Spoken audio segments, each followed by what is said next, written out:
कलाहांडी जिला उत्तर बनखंड नर्ला रेंज अधीन कमेंगा बीट्रे पुणी एक छुआ हाथी मृतदेह। सूचना था कि कमेंगा बीट्र जामपड़ा खैरमाल जंगल मझिरे पड़ा बेले हाथी मृत्युर कारण स्पष्ट हो पारि ना।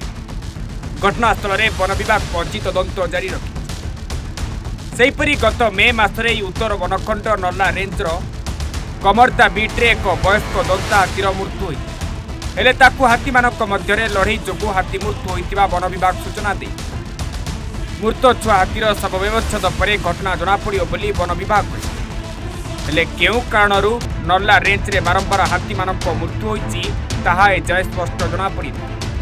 जिला वन विभाग उचित तदंत करुछि ना नाही वन विभाग अवहेला जोगु रिपीट जिला वन विभाग उचित तदंत करुछि तो ना वन विभाग अवहेला जोगु ए घटना घटुछि एने विभिन्न महल रे चर्चा।